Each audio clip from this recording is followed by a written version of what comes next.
জনাবে মুহাম্মদুর রাসূলুল্লাহ সাল্লাল্লাহু আলাইহি ওয়াসাল্লাম সাহাবীদেরকে তৈরি করছেন, মোতার প্রান্তরে যুদ্ধ হবে, এই যুদ্ধের জন্য সাহাবীদেরকে তৈরি করছেন। আর সেই যুদ্ধের ময়দানে প্রথম সেনানায়কের ভূমিকা কে পালন করবে, প্রথম ইসলামের পতাকা কে উড্ডয়ন করবে, এই দায়িত্বটা সর্বপ্রথম আল্লাহর নবীর বাড়িতে যে ব্যক্তিটা পালিত পুত্র হিসাবে প্রমাণিত, পালিত পুত্র হিসাবে যার নাম ইতিহাসের পাতাতে লেখা রয়েছে, যার নাম হলো হযরতে যায়েদ বিন হারিস রাদিয়াল্লাহু তাআলা আনহু। দ্বিতীয় সেনানায়ক হিসাবে যার নামটা নির্বাচন রাসূল করেছিলেন, ওই ব্যক্তিটার নাম হলো হযরতে জাফর বিন আবি তালেব, আল্লাহর নবীর আপন চাচাতো ভাই। 3 নম্বর হলো আব্দুল্লাহ বিন রাওয়াহা। আল্লাহর নবী এই কথাটা বলার পরেও বলেছিলেন, যদি ওই যুদ্ধের ময়দানে আরো যদি কোনো রকমের প্রতিনিধি তোমাদের তৈরি হয়, প্রতিনিধির তোমাদের যদি প্রয়োজন হয়, তাহলে তোমরা 4 নম্বর তোমরা বানিয়ে নিবে। আচ্ছা বলুন তো ভাই, একটা যুদ্ধের কমান্ডার কয়টা লাগে? একটা লাগে। তাহলে তিনটার নাম আল্লাহর নবী প্রস্তুত বা আল্লাহর নবী নির্বাচন করলেন, ঘোষণা করলেন। তার মানে হলো 4 নম্বরের কথাও রসুল বললেন, মানে রসুল জেনে গেছেন যে 3 জনই মোতার প্রান্তরে শহীদ হবেন, শাহাদাত বরণ করবেন, এটা রসুলের কাছে বা রসুল এরকম জেনে গিয়েছিলেন। এবার আপনাদের ভাই, আপনাদের জালসা শেষ করার কি টাইম হয়ে গেল নাকি? শেষ করার কি সময় হয়ে গেছে? মানুষজন উঠছে, কোথায় যাচ্ছে? খেতে যাচ্ছে, তাই না? তো এবার আল্লাহর নবী সাল্লাল্লাহু আলাইহি ওয়াসাল্লাম সাহাবীদেরকে বললেন, যাও নিজ নিজ বাড়িতে মা বাবার সঙ্গে সাক্ষাৎ করে এসো, দেখা সাক্ষাৎ করে এসো। তো আল্লাহর নবীর কথা অনুযায়ী সকলে যাবেন নিজ নিজের বাবা মা ছেলে মেয়ে যার যা আছে সবার কাছে ক্ষমা চাওয়ার জন্য, শেষ বিদায় বা শেষ দেখা করার জন্য।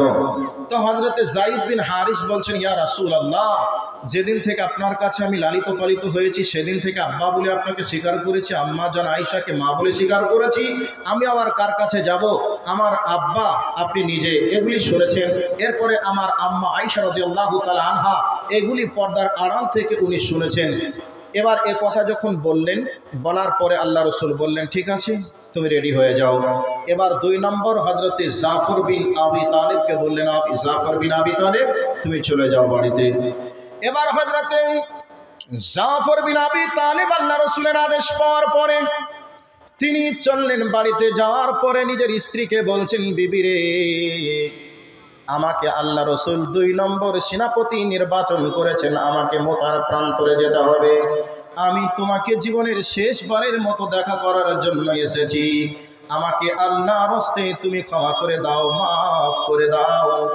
আর আমি যে রাস্তাতে জীবন দেওয়ার জন্য চললাম, আমার ছেলে মেয়েগুলি তুমি ওই রাস্তাতেই তৈরি করবে।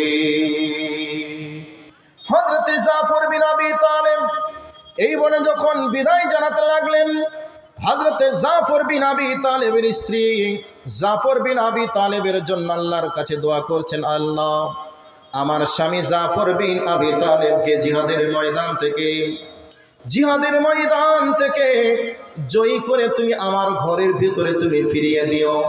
আল্লাহর কাছে এই বলে যখন দোয়া করতে শুরু করেছেন, হযরতে জাফর বিন আবি তালেব নিজের স্ত্রীকে বলছেন, বেগম রে, তুমি শোনো, আমি নিশ্চয় এই জিহাদের ময়দানে শহীদ হব, কারণ আমার আগেও একজনকে নির্বাচন করেছেন, আমার পরেও একজন আছেন, আমি হলাম 2 নম্বর সেনাপতি, আমি নিশ্চয় এই জিহাদের ময়দানে শহীদ হব। তুমি আল্লাহর কাছে আমার জন্য উল্টা দোয়া করিও না, তোমার দোয়া আল্লাহর দরবারে কবুল হবে না। হযরতে আব্দুল্লাহ বিন রাওয়াহা গেলেন। হযরতে আব্দুল্লাহ বিন রাওয়াহা এবার নিজের স্ত্রীর কাছে ক্ষমা চাইলেন, নিজের স্ত্রীর কাছেও সাক্ষাৎ করলেন। এবার বাবা মায়ের কাছে সাক্ষাৎ করে তিনিও চলে আসলেন। এবার যুদ্ধের জন্য সকলে মিলে চললেন, যুদ্ধের ময়দানে যুদ্ধ হবে, তুমুল গতিতে যুদ্ধ শুরু হবে। এবার ওই যুদ্ধের ময়দানে তুমুল গতিতে যুদ্ধ চলছে, চলতে চলতে হযরতে হযরতে যায়েদ বিন হারিস রাদিয়াল্লাহু তাআলা আনহু কিছুক্ষণ পরেই হযরতে যায়েদ বিন হারিস দুনিয়া ছেড়ে আল্লাহর জান্নাতের মেহমান হয়ে গেলেন। এবার কালেমার পতাকাকে উড্ডীন করার জন্য হযরতে জাফর বিন আবি তালিব চলে আসলেন। জাফর বিন আবি তালিব রাদিয়াল্লাহু তাআলা আনহু বেঈমানদের সঙ্গে তুমুল গতিতে যুদ্ধ চালাচ্ছেন। যুদ্ধ চলতে চলতে চলতে চলতে এক পর্যায়ে একজন বেঈমান এসে হযরতে জাফর বিন আবি তালেবের ডান হাতের উপর আঘাত করেছে। ডান হাতটা জমিনে কেটে পড়ে গেল। বাম হাতে করে কালেমার পতাকাকে উড্ডীন করলেন, মানে পতাকাকে উপরের দিকে তুলে ধরলেন। এবার একজন বেঈমান এসে বাম হাতটাকেও কেটে দিল।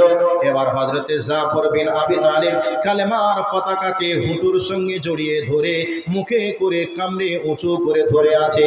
এমতো অবস্থায় একজন বেঈমান এসে দেখলো মুখের সঙ্গে হাঁটুর মাধ্যমে জড়িয়ে ধরে রয়েছে। এবার মাজা থেকে দুখণ্ডিত করে দিল। এইরকম পজিশন তৈরি হয়ে গেল।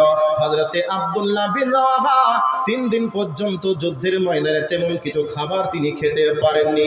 এবার হযরতে আব্দুল্লাহ বিন রাওয়াহা মনে মনে ভয় পেয়ে গেলেন। আমার 2 জন সাথী ভাই, ওই 2 জন দুনিয়া ছেড়ে বিদায় নিলেন আল্লাহর জান্নাতে। এবার হয়তো আমার পালা চলে এসেছে, মনে মনে ভয় চলে আসলো। এমতো অবস্থায় हजरत अब्दुल्ला बिन रवाहा बोलছেন मुसलमान एक ऐसा जद हो जो सर कटा सकता हो जो सर झुका ना सकता हो। हजरत अब्दुल्ला बिन रवाहा बोलছেন আমি হলাম মুসলমান, আমি এমন একটা জাত, আমি মুসলমান, আমি নিজের গর্দানকে ইসলামের জন্য দিতে পারি কিন্তু গর্দানকে ফিরে নিয়ে যেতে পারি না। অবশ্যই এই যুদ্ধের ময়দানে হয় শহীদ হব না হয় বিজয় পতাকা উত্তোলন করব। জোরে বলুন নারায়ে তাকবীর। হযরত আব্দুল্লাহ বিন রওয়াহা এই অবস্থায় যুদ্ধ চলছে, মনের মাঝে ভয় চলে আসছে, হয়তো এবার আমার পালা চলে আসবে, এবার আমি মারা যাব। শয়তান তাকে বারবার ধোঁকা দিচ্ছে, ওয়াসওয়াসা দিচ্ছে। এমতো অবস্থায় আব্দুল্লাহ বিন রওয়াহা যেই ঘোড়ার উপরে চড়ে যুদ্ধ করছিলেন, তেনার মনে মনে শয়তান যেভাবে ওয়াসওয়াসা ধোঁকা দিচ্ছিল, এই ভয়ে হযরতে আব্দুল্লাহ বিন রওয়াহা মনে মনে ভাবতে লাগলেন হতে পারে এক পর্যায়ে আমি শয়তানের ধোঁকায় পড়ে যুদ্ধের ময়দান থেকে পালিয়ে যেতে পারি। যদি পালিয়ে যাই তাহলে গুনাহগার হয়ে যাব, আল্লাহর কাছে কি কৈফিয়ত দেব। এই মনে মনে ভাবনা চিন্তা করতে করতে তিনার কাছে যে ঘোড়াটা ছিল, ঘোড়ার একটা পা কেটে দিল যাতে করে আমি এই যুদ্ধের ময়দান থেকে ঘোড়ায় চড়ে পালিয়ে না যেতে পারি। এবার তুমুল গতিতে যুদ্ধ চলছে। যুদ্ধ চলতে চলতে চলতে চলতে হযরতে আব্দুল্লাহ বিন রওয়াহা দুনিয়ার বুক থেকে জান্নাতি মেহমান হয়ে বিদায় নিলেন। এরপরে কিছুক্ষণ যুদ্ধ চলতে চলতে 3000 মুসলমান, 3 লক্ষ মুসলমানকে পিটিয়ে সাইজ করে অনেকগুলি মুশরিক, অনেকগুলি ইহুদির বাচ্চাকে জাহান্নামের বুকে পাঠিয়ে দেওয়ার পরে সেই সাহাবীরা 3,03,000 সাহাবী 3 লক্ষ কাফিরের বিরুদ্ধে যুদ্ধ করে বিজয় পতাকা তুলে জয়লাভ করল। আমার ভাই, আমার বন্ধুরা, এই হচ্ছে ঈমান, সাহাবীদের ঈমান, যেই ঈমানের বলে গোটা পৃথিবীর অর্ধেক পৃথিবীকে তদানীন্তন সময়ের মুসলমানরা শাসন করেছিল। পথ পথ করে কালেমার পতাকা আকাশের উপরে উড়েছিল। আজকে আমরা সেই মুসলমান হওয়ার পরে আমরা আজকে দুনিয়ার পিছনে ছুটতে লাগলাম, ঈমানের পিছনে না ছুটে দুনিয়ার পিছনে ছুটতে লাগলাম। যেই মুসলমানরা জানছে ওই জায়গায় গেলে শহীদ হয়ে যাব, মারা যাব, বিন্দু পরিমাণ চিন্তা ভাবনা না করে তারা সেই জায়গায় ঝাঁপিয়ে পড়ে নিজের জীবনকে উৎসর্গ করেছিলেন। আর বর্তমান সময়ে নিজের জীবনকে বাঁচানোর জন্য ডাক্তারের কথা শুনে দিন রাত আমরা নিজের জীবনকে বাঁচানোর জন্য আমরা মাধ্যম খুঁজি। রাসূলুল্লাহ বললেন, যখনই তোমরা এইরকম করবে, দুনিয়ার পিছনে যখন ছুটবে, যখনই তোমরা মৃত্যুর ভয়, মৃত্যুকে অপছন্দ মনে করবে, তখনই তোমাদেরকে বিশ্বের অমুসলিম যারা রয়েছে তারা তোমাদেরকে মারবে, কাটবে, পিস পিস বানাবে। বর্তমান সময়ের পরিস্থিতি, পরিবেশটা এমনই চলছে। এবার চলে আসুন, নবীজি যে কথাগুলি বলেছেন সে কথাগুলি কিভাবে বাস্তবে রূপান্তরিত হয়েছে, হচ্ছে, এর পরেও হবে। মুসলমানরা কোনোদিন সংখ্যা দিয়ে যুদ্ধ করে জয়লাভ করিনি, বরং ঈমান দিয়ে যুদ্ধের ময়দানে যুদ্ধ করে কালেমার পতাকাকে উড্ডীন করেছেন, বিজয় লাভ করেছেন। এই ইতিহাসগুলি আমরা যুগ যুগ ধরে শুনে আসছি।